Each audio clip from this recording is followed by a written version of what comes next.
बसीरत online की news bulletin कौमी मंजरनामे में आपका इस्तकबाल है। मैं हूं आपकी मेज़बान एहसास नायाब। अस्सलामुअलैकुम वरहमतुल्लाहि वबरकातुहू। नाज़रीन इकराम, बसीरत ऑनलाइन की आज की न्यूज़ बुलेटिन कौमी मंजरनामे में मुल्क में पेश आने वाले ताज़ा तरीन वाक़ियात और कोरोना वायरस अपडेट पर रोशनी डाली जाएगी। आगे बढ़ने से पहले हमारी आप सभी से दरख्वास्त है कि आप हमारे चैनल को सब्सक्राइब ज़रूर करें। ताज़ा तरीन अपडेट के लिए बेल आइकन दबाना ना भूलें। इसी के साथ हर वीडियो को लाइक करें, शेयर करें और कमेंट बॉक्स में जाकर अपने मुफीद मशवरों से ज़रूर नवाजें। कौमी मंजरनामे से पहले एक नज़र आज की अहम सुर्खियों पर।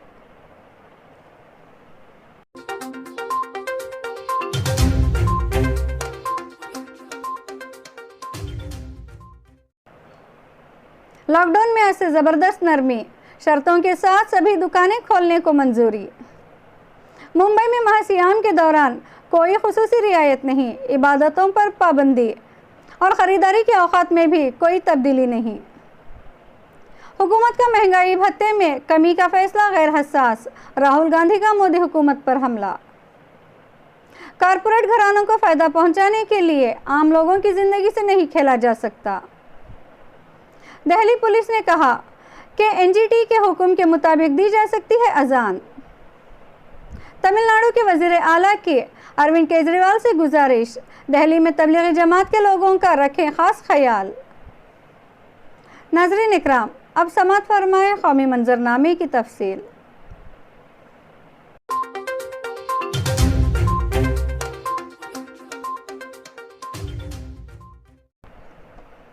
रमज़ान अल मुबारक के पेश नज़र मुंबई शहर व मसाफात में मुसलमानों के लिए मसाजिद में नमाज़ों की अदायगी और इफ्तार व दीगर ज़रूरी ख़रीदारी के लिए किसी भी किस्म की कोई खुसूसी रियायत देने से इनकार करते हुए मुंबई के पुलिस कमिश्नर परमबीर सिंह ने कहा कि मुंबई शहर में कोविड-19 मरीजों की तादाद में मुसलसल और बेतहाशा इजाफा हो रहा है, इसलिए फ़िलहाल ऐसी कोई रियायत देना दुश्वार है। इससे कबल ये ऐलान किया गया था कि मुस्लिम अक्सरियती इलाक़ों में रात 3 बजे से दोपहर 12 बजे तक सहर व इफ्तार की ख़रीदारी की जा सकती है, लेकिन अब इस फैसले को मुंबई पुलिस कमिश्नर ने वापस ले लिया है। मुंबई के पुलिस कमिश्नर परमबीर सिंह ने आला अफसरान की एक मीटिंग में ये फैसला लेते हुए ये बात वाज़ह कर दी है कि माह सियाम में कोई खुसूसी रियायत नहीं दी जा रही है, इसलिए अवाम मौजूदा औकात के मुताबिक ही ख़रीदारी करें और दीगर एहतियाती तदाबीर पर इसी तरह अमल करते रहें जिस तरह अब कर रहे हैं। बसूरत दीगर मजबूरन उन्हीं कार्रवाई करनी पड़ेगी। इस मौके पर इन्होंने इस बात की वजाहत की कि रमज़ान अल मुबारक के पेश नज़र इस बात का ख़ास ख्याल रखा जाएगा कि किसी को भी किसी चीज़ की कोई कमी ना होने पाए। मुसलमानों को भी इस बात का ख़ास ख्याल रखना होगा कि वो एहतियात और महफूज रहकर माह सियाम गुजारें, कोई भी कानून शिकनी और कोई लॉकडाउन की खिलाफ वर्जी ना करे। इसी के साथ इन्होंने मुसलमानों से अपील की है कि वो रमज़ान अल मुबारक के इस मुक़द्दस और बाबरकत महीने में बारगाह इलाही में कोरोना वायरस जैसी वबा के ख़ात्मे के लिए दुआएं करें और जो इस मर्ज़ से बीमार है इनकी सेहतियाबी और पूरी दुनिया को इससे निजात मिलने की दुआ करें। 1 महीने से ज़्यादा वक्त से जारी लॉकडाउन के दरमियान मरकज़ी हुकूमत ने आज से सभी दुकानें खोलने की कुछ शर्तों के साथ मंजूरी दे दी है, लेकिन सिंगल और मल्टी ब्रांड शॉपिंग मॉल अभी बंद रहेंगे। मुल्क भर में जारी कोरोना लॉकडाउन ख़त्म होने में अभी 1 हफ्ते से भी ज़्यादा वक्त बाकी है और ये 3 मई तक जारी रहना है, लेकिन मरकज़ी हुकूमत ने लोगों को ज़बरदस्त राहत देते हुए आज से मुल्क भर में गली मोहल्लों की सभी दुकानें खोलने की कुछ शर्तों के साथ मंजूरी दे दी है। शर्तों के मुताबिक दुकानों को अपने निस्फ स्टाफ से ही काम चलाना पड़ेगा, लेकिन सिंगल और मल्टी ब्रांड शॉपिंग मॉल फ़िलहाल बंद ही रहेंगी। साथ ही हॉटस्पॉट और कंटेनमेंट जोन करार दिए गए इलाक़ों में पाबंदियाँ पहले की तरह ही जारी रहेंगी। मरकज़ी वज़ारत दाखिला से जारी सर्कुलर के मुताबिक हुकूमत ने रिहायशी कॉलोनियों के पड़ोस में बनी दुकानों और ऐसी तनहा दुकानों को खोलने की इजाज़त दे दी है जो म्यूनसिपल कॉरपोरेशन और म्यूनसिपलिटियों के सरहदों के अंदर आती हों। साथ ही साथ वज़ारत दाखिला ने कुछ शर्त भी सामने रखे हैं। इन शराइत में सबसे अहम यह है कि सभी दुकानें रियासती या मरकज़ के मातहत कायम एक्ट के तहत रजिस्टर होनी चाहिए। इसके अलावा दुकानों में सिर्फ निस्फ स्टाफ ही काम कर सकता है। स्टाफ को मास्क लगाना ज़रूरी होगा और सोशल डिस्टेंसिंग के क़वानीन पर अमल करना भी ज़रूरी होगा। याद रहे कि इससे पहले 21 अप्रैल को हुकूमत ने स्कूली किताबों की दुकानों को खोलने की इजाज़त दे दी थी। इसके अलावा बिजली के पंखे फ़रोख्त करने वाली दुकानों को भी आयत पाबंदी की फहरिस्त से बाहर कर दिया गया। वज़ारत दाखिला ने कहा था कि शहरी इलाकों में वाक़ ब्रेड फैक्ट्रियाँ और आटा मिल भी लॉकडाउन के दौरान काम शुरू कर सकती हैं। कांग्रेस के साबिक़ सदर राहुल गांधी ने मरकज़ी मुलाजिमीन के महंगाई भत्ते कमी करने के फैसले को हुकूमत की बेहसी करार दिया और कहा है कि इस फैसले से इसका गैर इंसानी चेहरा सामने आया है। मिस्टर गांधी ने जुम्मा के रोज़ कहा कि हुकूमत को कोरोना से लड़ने के लिए अगर पैसे की कमी थी तो वो गैर ज़रूरी प्रोजेक्टों का काम फ़िलहाल रोक सकती थी और अपने गैर ज़रूरी अखराजात में कमी करके पैसे बचा सकती थी, लेकिन इसने बेहिसी का सबूत दिया है और लाखों मुलाजिमीन के महंगाई भत्ते पर खैंची चला दी।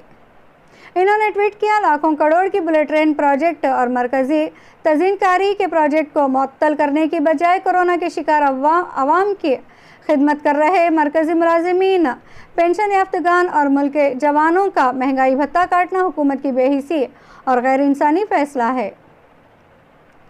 इस दौरान मजदूर तंजीम all India trade union Congress ने मरकज़ी हुकूमत के मुलाजिमों और पेंशनरों का महंगाई भत्ता बंद करने की ज़बरदस्त मजम्मत करते हुए कहा कि हुकूमत अपनी माशी नाकामियों का बोझ मुलाजिमों पर डाल रही है।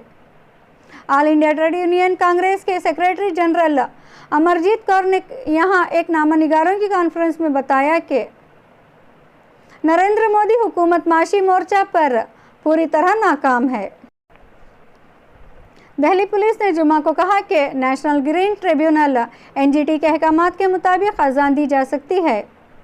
पुलिस का ये बयान सोशल मीडिया पर एक वीडियो सामने आने के कुछ देर बाद आया है, जिसमें 2 पुलिस एहलकार लोगों से मुबीना तौर पर कह रहे हैं कि लेफ्टिनेंट गवर्नर एलजी के हुक्म के मुताबिक लॉकडाउन के दौरान अज़ान की इजाज़त नहीं है। हालांकि दिल्ली के नायब वज़ीर आला मनीष सिसोदिया ने वाज़ेह किया कि अज़ान पर कोई पाबंदी नहीं है। मनीष सिसोदिया ने ट्वीट किया, लॉकडाउन के दौरान मस्जिदों में या किसी दीगर मजहबी मकाम पर लोगों के जमा होने पर मुकम्मल पाबंदी है। दिल्ली पुलिस ने लोगों से रमज़ान के दौरान घर पर नमाज पढ़ने को कहा। इसने ट्वीट किया कि रमज़ान का पाक महीना 25 अप्रैल से शुरू हो रहा है। हम उम्मीद करते हैं कि रोज़ा और नमाज पढ़ने के दौरान सभी लोग अहकामात के मुताबिक लॉकडाउन पर अमल करेंगे।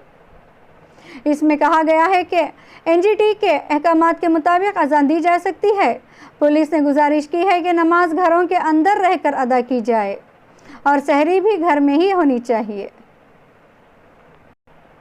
Communist party of India CPIM ने सैनिटाइज़र बनाने और पेट्रोल में एथेनॉल मिलावट के लिए चावल का इस्तेमाल किए जाने से मुताल्लिक़ मरकज़ी हुकूमत के फ़ैसले की शदीद मज़म्मत की और कहा कि कारपोरेट घरानों को फ़ायदा पहुंचाने के मकसद से आम लोगों की ज़िंदगी को नुकसान नहीं पहुंचाया जा सकता।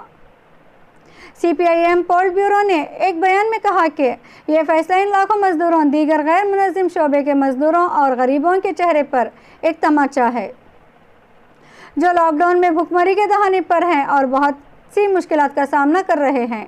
खाने की कमी समेत दीगर कई सख्तियों का सामना कर रहे हैं। अशिया खुर्दनी के ज़ख़ीरे के अनाज को तमाम ज़रूरतमंदों में मुफ्त तक़सीम करने से मुताल्लिक़ CPIM के बार बार की दरख्वास्त के बावजूद मरकज़ी हुकूमत ने रियासती हुकूमतों की वसातत से अवामी निज़ाम तक़सीम के तहत अशिया खुर्दनी के हुसूल अल्तज़ाम को बढ़ाया नहीं है। CPIM का कहना है कि अनाज लोगों के लिए होना चाहिए, ना कि ईंधन के लिए। ऐसे वक्त में जबकि बैनुल अक़वामी सतह पर तेल की कीमतें तारीख़ी तौर पर कम है और ज़्यादातर पेट्रोल से चलने वाली गाड़ियां लॉकडाउन के सबब सड़क से दूर हैं, पेट्रोल में एथेनॉल मिलावट के लिए चावल का इस्तेमाल करने का जवाब समझ से परे है। CPIM ने कहा, लाखों अफराद जो भूख, कैंप की कमी और दीगर मसाइल से जूझ रहे हैं, महज कारपोरेट के मुनाफे के लिए इनकी ज़िंदगियों को नुकसान नहीं पहुंचाया जा सकता। यह मुजरिमाना अमल है। इनकी पार्टी इस फैसले को वापस लेने का मुतालबा करती है। तमिलनाडु के वज़ीर आला आर पलानीस्वामी ने जुम्मा को दिल्ली के वज़ीर आला अरविंद केजरीवाल से गुजारिश की कि कौमी दारुल हुकूमत में इनकी रियासत की तबलीगी जमात के 500 से ज़्यादा अरकान का हर मुमकिन बेहतर से बेहतर ख्याल रखा जाए। जो अस्पतालों में दाखिल हैं या आइसोलेशन में हैं। पलानीस्वामी ने जमाअती कारकुनान के क़याम से मुताल्लिक़ परेशानियों और वक्त पर खाना नहीं मिलने की शिकायतों को भी उठाया। पलानीस्वामी ने अरविंद केजरीवाल की तवज्जो इस जानिब मबज़ूल कराई कि दिल्ली में गुज़िश्ता माह तबलीगी जमात के प्रोग्राम में हिस्सा लेने वाले 559 जमाती कारकुनान को या तो अस्पतालों में दाखिल किया गया है या आइसोलेशन में रखा गया है। इन्होंने दिल्ली के वज़ीर आला अरविंद केजरीवाल को लिखे ख़त में ऐसे तिबी मराकज़ और मकामात के नाम बताए। तमिलनाडु के वज़ीर आला पलानीस्वामी ने कहा, रियासती हुकूमत को इनके ठहरने की सूरत हाल को लेकर दीगर शिकायतें मिली हैं। लोग शिकायतें कर रहे हैं कि कुछ को डायबिटीज़ है तो कुछ को दीगर बीमारियों से परेशान है। इन्हीं आइसोलेशन मराकज़ में वक्त पर खाना नहीं मिलता। तो मोहम्मद मुस्तफ़ा नामी एक शख्स की 22 अप्रैल की सुबह मौत हो गई जो आइसोलेशन में थे। तमिलनाडु के वज़ीर आला ने कहा कि दिल्ली में तमिलनाडु में प्रिंसिपल लोकल कमिश्नर को इससे मुताल्लिक़ जो शिकायतें मिल रही हैं वो दिल्ली के महकमा सेहत या मुतल्लक़ा ज़िले मजिस्ट्रेट के सामने उठा रहे हैं और ज़रूरी कार्रवाई की गुजारिश कर रहे हैं।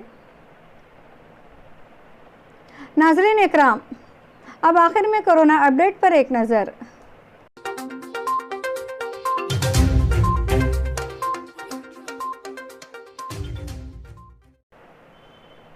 नाज़रीन इकराम, कोरोना का कहर अब भी जारी। अब तक 780 लोगों की जानें गई। मरीजों की कुल तादाद 24,000 से पार।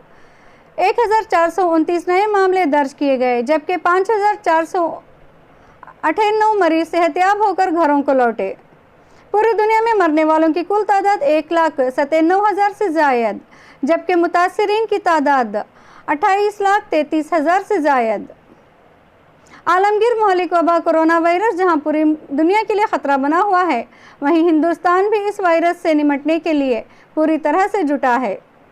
कोरोना वायरस जैसे महलिक वबा से मुल्क को छुटकारा दिलाने के लिए पूरे मुल्क में लॉकडाउन कर दिया गया है और अब इस वबा की ख़तरनाकी को देखते हुए मज़ीद 3 मई तक के लिए लॉकडाउन को बढ़ा दिया गया है। ताज़ा तरीन अपडेट के मुताबिक मुल्क में अब तक कोरोना से मरने वालों की कुल तादाद 780 हो चुकी है। कुछ देर कबल तक की ताज़ा अपडेट के मुताबिक कुल 1,429 नए मामले रिकॉर्ड किए गए हैं। अब तक मुतासिरीन की कुल तादाद 24,532 हो चुकी है। वहीं एक अच्छी खबर यह भी है कि अब तक 5,494 मरीज सेहतयाब होकर अपने घरों को लौटे हैं। ताज़ा तरीन एदाद-ओ-शुमार की रोशनी में सबसे ज़्यादा मुतासिरीन महाराष्ट्र में पाए गए हैं, जहां मुतासिरीन की कुल तादाद 6,817 हो चुकी है और मरने वालों की कुल तादाद 301 तक पहुंच चुकी है। सिर्फ गुज़िश्ता 24 घंटों में महाराष्ट्र में 387 नए मरीज सामने आए हैं और 18 अफराद की मौत हुई है। इसके बाद 2,815 मरीजों के साथ गुजरात मुल्क में कोरोना से मुतासरा रियासतों में दूसरे नंबर पर है और 2,514 मरीजों के साथ दिल्ली तीसरे नंबर पर। कोरोना से होने वाली अमौत की बात करें तो सबसे ज़्यादा अमौत महाराष्ट्र में ही हुई हैं, जबकि मौत के मामले में गुजरात दूसरे नंबर पर है, जहां अब तक कुल 127 मौत हो चुकी हैं। मध्य प्रदेश तीसरे नंबर पर है, जहां अब तक 92 लोगों की मौत हो चुकी है। वहीं 53 अफराद की मौत के साथ दिल्ली चौथे नंबर पर है। वाज़ेह रहे, हिंदुस्तान जैसे कसीर आबादी वाले मुल्क जहां 1 अरब 35 करोड़ से ज़्यादा लोग बसते हैं, अब तक सिर्फ 5,69,000 कोरोना सैंपल का ही टेस्ट हो पाया है, जो कि अपने आप में काबिल तशवीश है। Indian council of medical research की रिपोर्ट के मुताबिक अब तक 5,69,957 कोरोना सैंपल ही टेस्ट हो पाए हैं। अगर कोरोना के टेस्ट की यही रफ्तार रही तो पूरे मुल्क के टेस्ट में कई साल लग जाएंगे। कोरोना जैसे महलिक वबा से निजात पाने के लिए पूरे मुल्क में टेस्ट की रफ्तार को बढ़ाना होगा, तभी हम इस महलिक वबा पर काबू पा सकते हैं। हालांकि इस मौजू पर कांग्रेस के साबिक सदर राहुल गांधी और कई माहिरीन इज़हार तशवीश कर चुके हैं और इन लोगों ने हुकूमत से मुतालबा भी किया है कि लॉकडाउन से ज़्यादा ज़रूरी टेस्टिंग में तेज़ी लाना है, तभी हम इस महलिक वबा से निजात हासिल कर सकते हैं। नाज़रीन इकराम, आज के बुलेटिन में बस इतना ही। देश और दुनिया की खबरें तफसील से पढ़ने के लिए और इसके अलावा मुख्तलिफ मौज़ूआत पर मज़ामीन और हालात हाज़िरा पर तज़िया का मताला करने के लिए आप हमारी वेबसाइट www.basiratonline.com पर तशरीफ़ लाएँ। और अपनी दिलचस्पी के मौज़ूआत से इस्तेफ़ादा करें। फेसबुक पर ताज़ा तरीन ख़बरें और बसीरत ऑनलाइन के अपडेट से वाकिफ़ रहने के लिए आप हमारे फेसबुक पेज बसीरत ऑनलाइन को ज़रूर लाइक करें। अब आप अपनी मेज़बान एहसास नायाब को दीजिए इजाज़त। इंशाअल्लाह फिर मुलाकात होगी। अस्सलाम वालेकुम।